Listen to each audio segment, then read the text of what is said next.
The way I view it, these places is it's a little bit like I would describe it as institutional incest. What I saw with my own two eyes was, Jeannie raised up all of her acolytes in Bellevue. And when they left, Gary and Lori Hoyt took over, who were her proteges, right? And she created a culture there, and they inherited and they embraced that culture, and they continued to tweak that culture to fit their own, but they didn't, it was pretty much same stink. And, they perpetuated that because that's what they came up under. That's what they saw. That's what they saw was successful, and they begin to use those methods. Maybe not in the same way as she did, but the same kinds of things happen. And those things perpetuate in that culture. And the people she taught adopted those, and the people that were taught by the people she taught adopted those. Now she moves on to Rockford, same kind of a thing, right? Jeremy came up under her. He learned the ropes from her. She leaves. He carries on.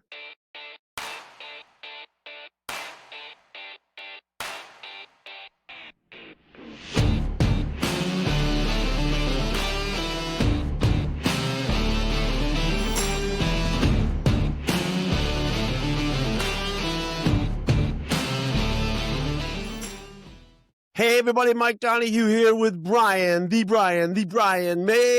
Woo! Brian May, what's going on? Just hanging out. It's actually turning into fall up here my way in eastern Nebraska. It's kind of nice. I'm kind of enjoying it. That's great. If you guys all have noticed, I have in my background, I'm actually home. Just got home last night. My luggage got lost. I was on a 3-week tour up in Alaska. Alaska, Michigan, Ohio, Chicago. Yeah, it was crazy. It was crazy 3 weeks. And now I'm home. So, they lost my luggage. So I didn't get it until 4 in the morning. And so, I got a little nap in today. And then, so here we are. Here we are, Brian. Here we are. That's right. We made a quick round trip, to Foxborough, Massachusetts this week. Nice. Yeah. Didn't you have an aunt that passed away? Yeah, we did. We had a family funeral, and so we got to see a bunch of our family from back there again 4 months later. Kind of unfortunate. That's too bad. Good to see people, bad circumstances. We actually had a pretty uneventful trip, for a change. So, but yeah, it was nice to be back in the area. In Boston, in the city of Boston. Actually, we never made it to Boston, so we were just in the burbs there in Foxborough. But we did we did drink some beer at a restaurant that some beers. Actually it inhabits the old fire station right there on the Foxborough Common, and they've turned it into a restaurant. So that was kind of fun. I'm having a beer right now. Actually, it's a non-alcoholic IPA. I don't drink alcohol anymore because I beat up my dog when I do that. But now I am drinking a little IPA, a little non-alcoholic IPA. It's pretty good, actually. It's not bad. Yeah, there's actually a picture on this wall in the restaurant. I mean, I can remember being in it when it was a fire station because my uncle and my cousin are both Foxborough firemen. But there's a picture on the wall from like back in the day, and my grandmother's in it, my grandfather's in it, my uncle's in it, his wife's in That's it. so cool. A bunch of other people we know. Yeah, it was really kind of neat. That's awesome.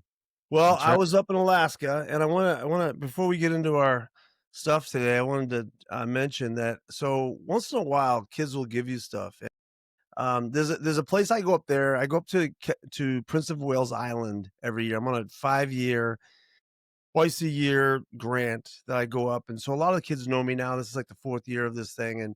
And they don't look you in the eye, and there's a lot of hurt, a lot of pain. And so you can't, you have to tell yourself you can't mirror back what they give you, because it doesn't necessarily reflect how they feel. Even though they're blowing you off or they act like they don't care. So this was kind of a lesson in this. I was doing my thing at the hardest school. The hardest school is Heidelberg. It's the toughest school. And so I did it Monday morning, and I did it. And then it was that was Indigenous People Day. So I mentioned that. So this kid came up to me afterwards, and he gave me this feather. It's in my bag, but, and that was really cool. And he talked about how it was an eagle's feather and how it meant, what it meant, and, to his tribe and him and stuff. And that he really had gotten a lot out of my talks, and he just wanted to thank me. And again, I was really surprised by that because, again, they're not very expressive. So then about an hour later, he comes back and he went home and he had made this necklace. And if you can see this, and he basically explained that um, this first part here is his life where it was crooked and things were crazy and he was, going through a hard time. And then this blue part is where he attempted suicide actually. And then over here is, where he began to make some good choices and value himself, and then now the yellow tip represents where he's at now. He actually works at the school. He's not a student there anymore. He Nice. he works there as a para, and it's just really cool because, you never know when if you make it a difference or not. And so, yeah, it was really cool to have that happen. And so, yeah, it was a good week up there, but it is tough. It's beautiful. It's absolutely gorgeous, but it is, tough sledding because there's just a lot of hurt and pain up there. But it Right. was a good week. It was a good. I was gone for 3 weeks actually, a week up there, and then I was in Michigan and Ohio and Chicago and all around the place. So it was a yeah. I don't usually go for this long, but just the way it worked out. I've been And, in a and school just about every day since August 20th. So it's been like, you know, yeah, yeah, crazy, crazy. Yeah. yeah, yeah. Did your Good dog bark? stuff, Brian. Good stuff. Did your dog bark at you when you came home? No, he didn't know. Yeah, he didn't know it was me. His tail was wagging, but yeah, he's been licking my face the whole time. Yeah, no, yeah, it was great. So, all right, well, Brian, let's dive into some stuff here. You wanted to give us an update on the Assemblies of God. Yeah, so it's funny. About I don't know, probably 6 weeks or so ago, I got an email from one of my former students who is an AG minister involved in education. He sent me this position paper that the assemblies had we've talked about it a little bit, had written on the misuse of spiritual authority. And there's been various people that we know who have reached out to different districts, and we're not really sure if they've adopted this yet or if they've not adopted it yet. We saw an article that sort of sounded, it was actually a speech Donna Barrett made, she's the general secretary or something of the AG, and where she was talking like this policy was actually in effect. But it's interesting. I mean, it actually reads fairly well, and it talks about, misusing your authority, and it talks about, I mean, it actually uses terms like love bombing, and what do we got here? Love bombing, gaslighting, fake good profile, which is, using the good of the cause sort of argument for, everybody get on board, trust us. We're on a mission from God kind of thing. Some of our friends, Melissa and Juliana and Elise are all beginning to reach out to people that are in the AG who they all have people and themselves were actually involved in situations where they felt victim to that kind of abuse, and are picking up this policy and saying, okay, it's great to have a policy, but are we going to enforce this now? Right. And there's been some interesting back and forth. One of the things that Elise Delamar is doing, we're going to get it up on the private Facebook page. We're going to get it up on AG Anonymous. Not sure. We'll figure it out and put it on the notes. All right, but it's a website that Elise has put up that's got some of our stuff on it, ways to communicate and tell your story. But we're actually putting together a form letter that people can use to write to their district and say, hey, this happened to me, blah, blah, blah. Understand you have this policy. What are you going to do about it? I'm actually not anticipating that people are really going to do anything with the policy, but it will be an avenue where people who are so inclined can bring some heat and put some pressure on the system to live up to their words. Because if they have a policy, one would hope that they would be willing to live up to it. Not holding my breath there, but that's kind of what's going on in that world right now. Well, it just tells me that they're feeling the heat. If they put out a paper like that, whether it has teeth or not, we'll find out. But the fact that they're doing it, I think I'm not trying to take credit, but maybe I will. I think it's because we're applying pressure, and not just us, but the Chi Alpha people and different ones are starting to, knock on that door and go, hey, you know what's going on? And I think that whoever that, if you're watching this and you're part of that, don't stop, don't get weary, don't get tired, keep going. because this consistency of the same message that we have, which is accountability, tell us what you're doing. We want to know what you're doing. That's gonna, it's already yielding some fruit. And I think we got to keep going. We can't give up. We can't get tired of this, because it's so gross and so bad that just a little bit of progress doesn't right all these wrongs, and it doesn't even come close to making it, better. And they're going to try to do that. They're going to, see what we've done, look what we've done. We have a position paper. Well, who gives a shit? Like, give some teeth to it. Let's see it in action. Let's see you fire a pastor who or call out a pastor. You still haven't called out Jeannie Mayo. There still hasn't been, and she is the poster child for what your position paper is about, Assemblies of God. She did exactly what you wrote this paper about. Well, why aren't you calling her out? She's the mother of this thing. She wants to be called mom. She is. She's the mom of all this abuse. So call her out. Well, you know what? So far, your paper doesn't really have any teeth. It's just, it's you're placating the people who are rattling the cage. And thank you, but that's not good enough. Right, right. And that's what we're trying to do with this letter and helping people get a leg up here, is to hold the assemblies accountable to actually doing something. They're actually in this paper, I've got it here in my hand, as I'm looking off to the side. They have 4 levels of spiritual abuse that they talk about here, and they have a discipline associated with them. The lowest level is no dismissal, but minimum of 3 months consultation with an experienced pastoral mentor. Level 2 is minimum of 1 year restoration program with a 6-month suspension. So they actually wrote some consequences into this. Level 3, I'm not seeing dismissal, maybe result of level 3 discipline or abuse, spiritual abuse. Level 4 is mandatory dismissal. So there's actually some pretty serious consequences. Is there a level 5 for Jeannie May? Yeah. Level 5 is we've rented a rocket from Elon Musk and we bought you a ticket. Yeah. So, but as you pointed out, it's going to have teeth when action is actually taken, when people can really call this out. And when I mean people, I mean regular people, the kind of people we have on this podcast, can call this out and see these district officials take action. And it's going to interest me, Mike, is if someone comes out and says, you know what, I was sitting under such and such's ministry and this and that happened to me and I was gaslit or I was love bombed or I was, shoved into the closet or I was silenced and my story wasn't taken seriously. And the person that they're bringing those accusations against is actually running a big church that's generating a lot of revenue. We'll know this has teeth when there's action taken against someone like that. Exactly right.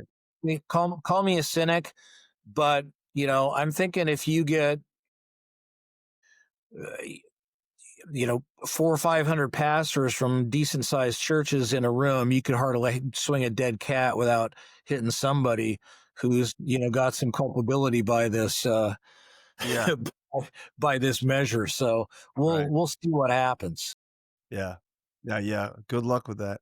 Yeah. And we're hearing from people calling us and texting us and telling us that on that local level, people are getting harassed. People who are actually playing our podcast and that we're rattling the cages, and we're saying these things about the Assemblies of God and about Jeannie. You got something, we've just been hearing from people saying that their pastors harassing them, telling them not to watch the podcast, and that we're angry guys, and we're just trying to they haven't seen me angry yet. Seriously, Brian, like they haven't seen me angry yet. Like you honest to God think this is angry? Oh my God, are you out of your mind? Like, test for each other. We have seen each other angry, and no, they haven't seen us angry. Yeah, we're good here. Yeah, you're lucky. I heard. So I got to read you something. I got this from somebody from Rockford. On from that, I just want to say that specific instance, there's a church in Indiana. I won't go so far as to name it yet, but I'm actually going to call the church office next week and see if I can get a phone appointment with the lead pastor to let him know that some of his former staff and current staff are harassing people for reposting this, and ask him what he thinks about it. And if he shuts us down, then we'll go back to that person who told us that story, and we'll hand him our form letter and say, okay, tee this up. Yeah. Yeah. It's happening, and see if that district says something I to want those. them to feel the heat on this. I do. I want them to feel the heat for not for vengeance sake. Again, man, if it was vengeance, we wouldn't do a freaking podcast. No. We'd hit you when you weren't looking and you'd never know we were there. Like, oh my God, like, are you that stupid? So I got this from somebody up in Rockford. This is kind of funny. She said, "Heads up, I just heard a rumor. This young girl that attends City First said that this terrible guy named Mike Donahue is spreading lies about Jeremy Dewar." I guess this is going around the church now. So some girls, one of Jeremy's groupies, I worked with Jeremy for a while.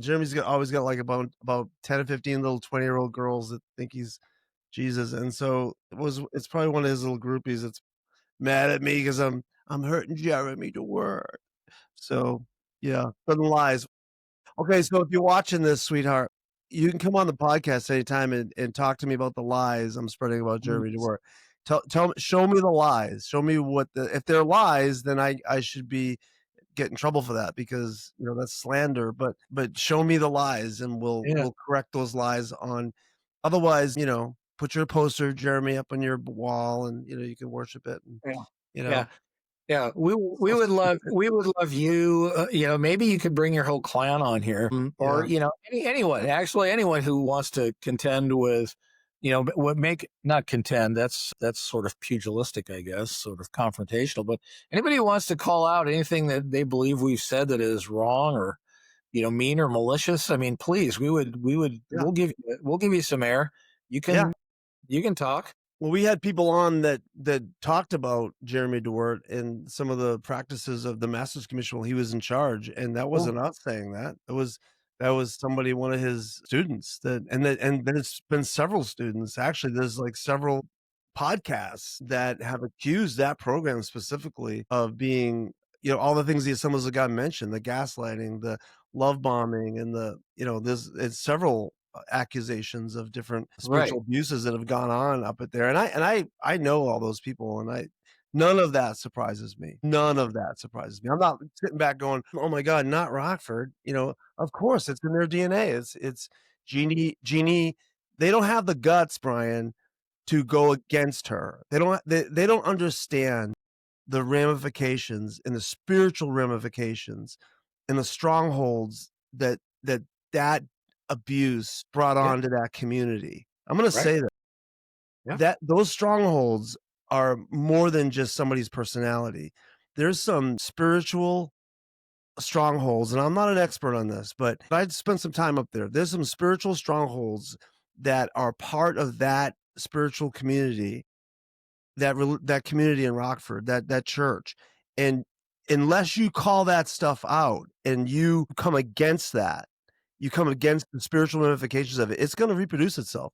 And that's why I actually, as a favor to Jeremy Dewar, back when I wrote the book, I called him to warn him about that, and he just dismissed the whole thing, Right. which that's his prerogative. But the problem with that is that stuff is real. Bellevue's figuring that out. Bellevue has now, I can't put words in Andy's mouth, but I know that there's been some deeper dive into renouncing some of those practices and some of those spiritual philosophies and the methods of which ministry, that they've actually renounced those things because they're deep. And again, I'm not an expert on this stuff, but there's some spiritual ramifications and strongholds that go with the disobedience. If you have somebody who has been sexually active and deceptive and hiding sexual misconduct and manipulation and love bombing, and you don't address that, you don't come against that spiritually, then you're going to reproduce it. And that's what now other people have called me from Rockford that I know and trust and still have connection up there, and they said as much said that spirit is still there in that church. And I don't know that for sure. I'm just saying what those people have said to me. So Jeremy's little groupies can cry all they want, but it's deeper than some 20-year-old who idolizes him. So Yeah. you know. Well, I would say a couple of things. That first of all, if you're a 50-something-year-old pastor and you've got 20-year-old groupies following you around, that's a little creepy. But I'll just leave that there. Second of all, I'll say to this young lady, yeah.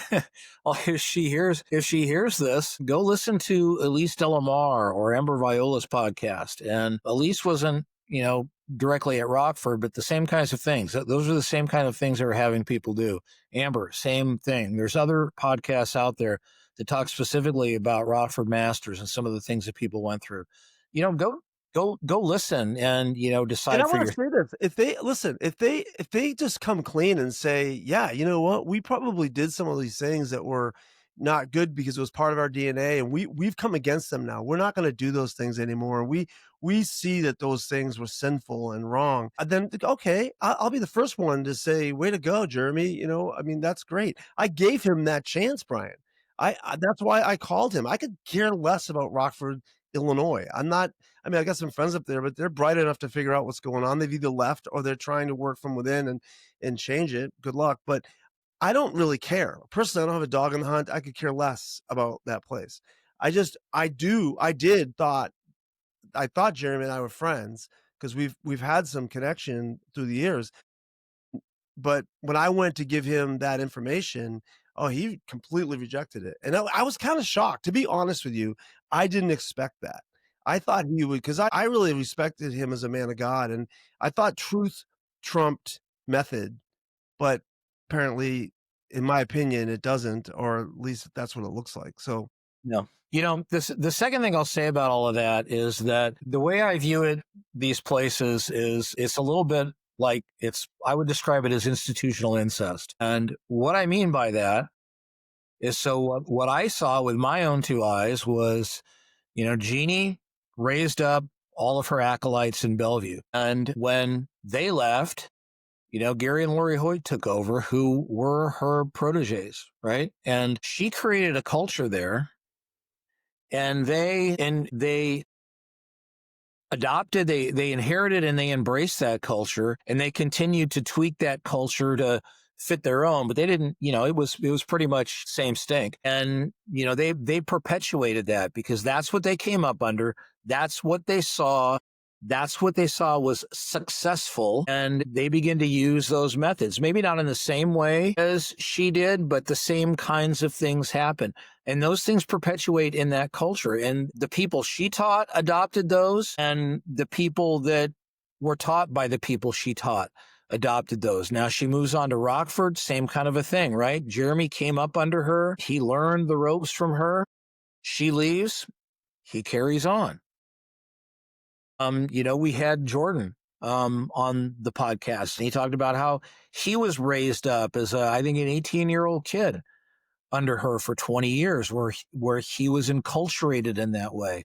It's this communication of this corrupt, self-serving, narcissistic, abusive culture from, think about it, generation to generation. At some point, that's where it's got to cut. And what I hope we're doing is giving people the permission to go to leaders who are in those kinds of situations and say, hey, you know what? Time's up.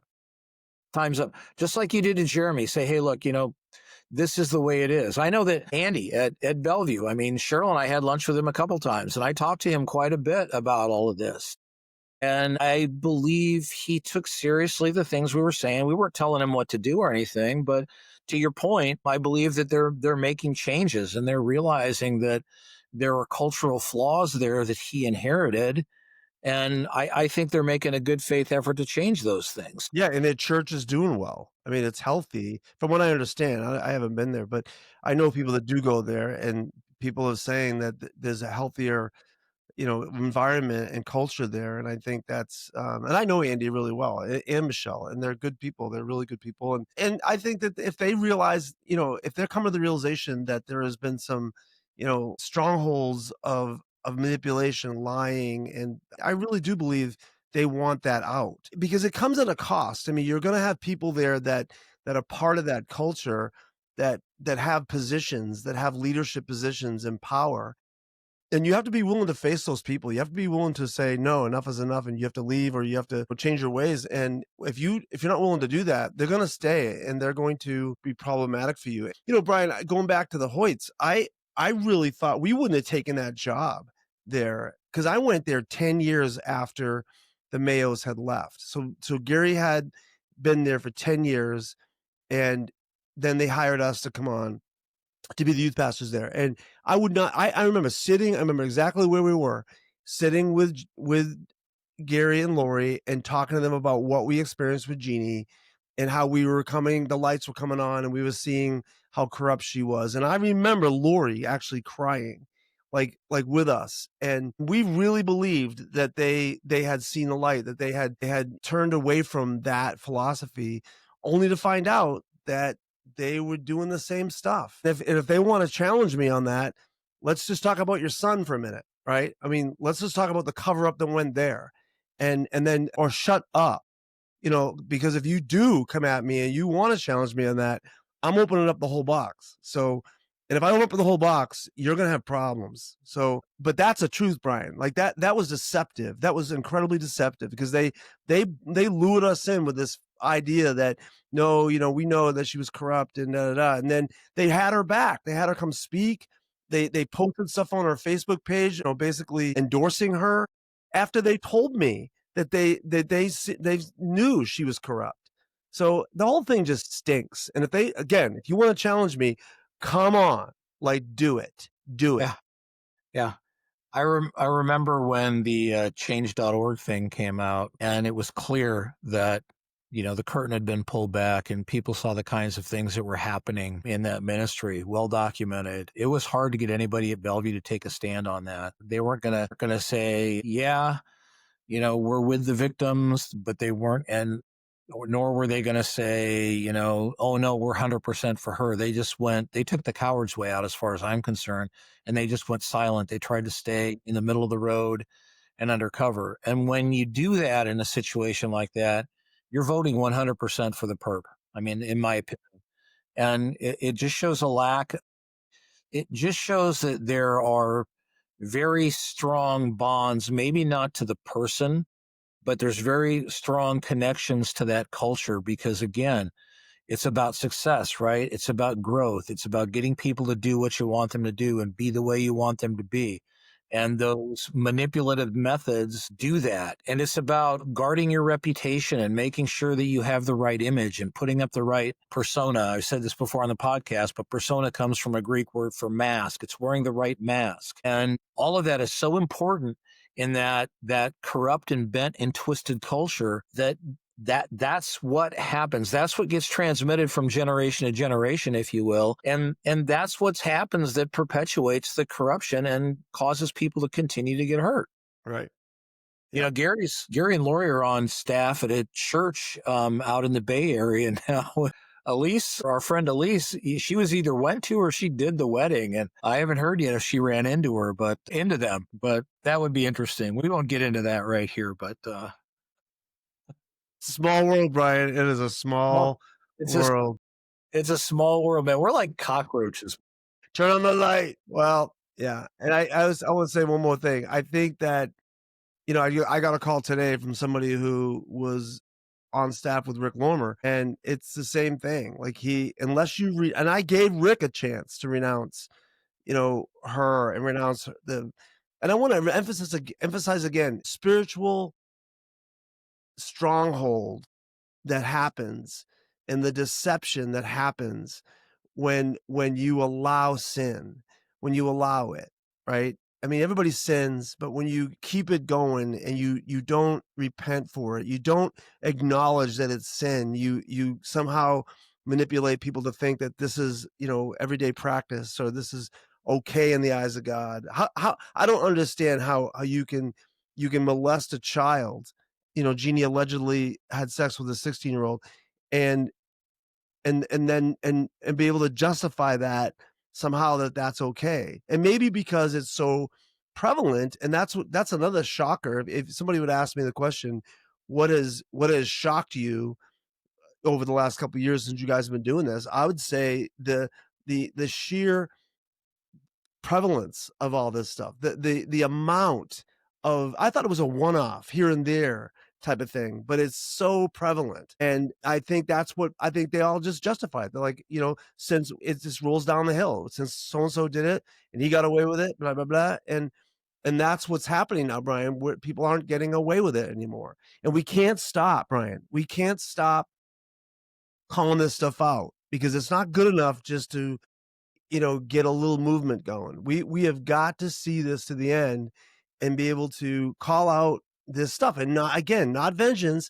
because if it was vengeance, this would be done a lot different. Believe me, it's just calling out what's not right. It's speaking truth to authority and calling people to be accountable, and this is, you sent me an article. This is related to what you just said, I think. So I'm not changing the subject. Again, it is speaking truth to authority. It's calling people to account, which I believe is the right thing to do. If I do something that hurts someone else and I ignore it and walk away, then if people love me or love that person, they're going to call me to be accountable for that. I mean, that should ring true to you. I don't care. I mean, you can worship the rocks in your backyard and that should ring true to you. I mean, that's just a fundamental sort of human concept, I think, that everyone can understand. Donna Barrett, in that article you sent to me where she was talking about this policy, she says something that really disturbed me. She was talking about spiritual authority and saying that if you have authority because you have a position, meaning if you have a job title of pastor or you have credentials, and I mean, I reacted pretty strong to that, as you know, Mike. This is part of this culture too that perpetuates this kind of abuse. I mean, the abuse, these people are drinking Kool-Aid, thinking that because they get hired as a job and they have a job title, or they went and got a certificate that says that they're a pastor, that somehow they're endowed with spiritual authority. And then the second piece of that is just gross and corrupt and stinks like a pile of crap, is that they think that that means that they have authority over other people. Now, I'm not a Bible scholar, Mike, but I think the Apostle Paul was pretty important. And I think he made a pretty good point by saying, look, you know what? I'm not going to lord anything over anybody. And, I think Jesus says something about the greatest are supposed to be servants. I don't know. And so this concept and part of this culture, and Jeannie's not the only one that communicated. This is all over the place, right? This is all over the AG. It's all over everywhere else. This idea that these people who have these jobs somehow have some sort of special authority over other independent adults is the most vain and egotistical and corrupt and corrupting influence that one of the most that exists in the church. And we've talked about it ad nauseum here, but even though they're talking about spiritual abuse and misuse of authority, they're continuing to redefine authority in a just a grossly, fundamentally wrong way. Right. That has got to stop. And the way that stops is for rank and file people who are going to their church, when their pastor tries to play that card on them, just look at them and laugh and Yeah. smile and say, sorry, homie, don't play that game. I mean, you can love them, you can support them, you can all that kind of stuff. But I mean, there is no ring kissing going on here, right? Yeah.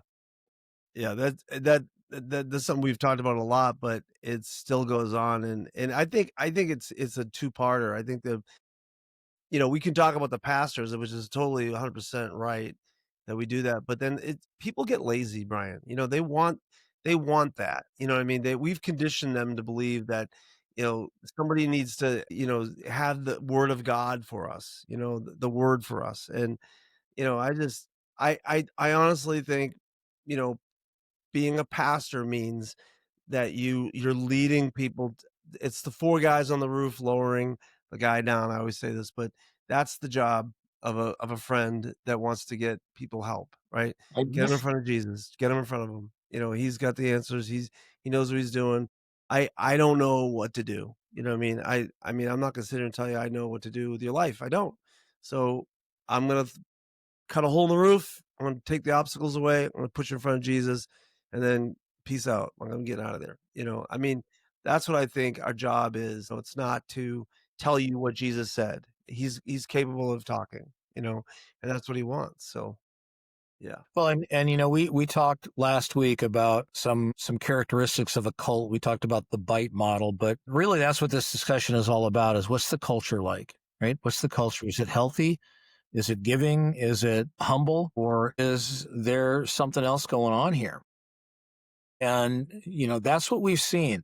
And you talked about a lot of this earlier. We've seen this culture perpetuated. It's funny. I read an email. I missed this email in my Connect mailbox, so it was a little bit old. But a guy had written and said, "What's your end game here?" And I wrote him back today. I apologize for missing the email, but I said the end game is exactly what we're talking about here: holding people who are in self-assumed position of power accountable for, manipulating, creating a culture where people get used, they get abused, they get hurt. Sometimes that hurt is emotional, sometimes it is spiritual abuse, sometimes it's, as we've talked about, physical and sexual abuse. Yeah. And just to close this up kinda, a word back to the 20-year-old that was worshiping Jeremy, basically. These this just so you know, sweetheart, there's been other girls that were part of that crew back 10, 15 years ago that now have podcasts that are coming after them. So we'll look forward to your podcast someday and, listen to Okay. when the lights come on, you figure out what's really going on there. That's right. Give us a call. We can help you out. I got some extra microphones here. We'll send them Yeah. to you. So, Yeah. Well, all right, Brian, we are not going to stop, ladies and gentlemen. We are going to keep up. that's right. That's right. Like Cockroach. and subscribe. Keep us posted on what's going on with you. If you guys have any news, things you want to Yep. tell us, next week, it looks like next week we're going to have Dr. Dina back on. She was on like a year ago, I think. Yeah, she's come out with a new book, and I read the book and actually, been doing a little coaching with her on her speaking stuff, and, she's amazing, and her book is great, and we'll have her come on next week and talk about her book, and then give us some advice on how to deal with trauma, spiritual trauma. She's got some background in that too, so yeah, can't wait. All Yeah. right, guys, have a great week. Brian, good to see you again. You as well, Mike. Welcome back to sunny Nebraska. Lower 48. Yeah. All right. Brian, good to see you. We'll talk to you guys next week. Dr. All D. right. Dr. D. All right. See you. See Bye. y'all. Bye.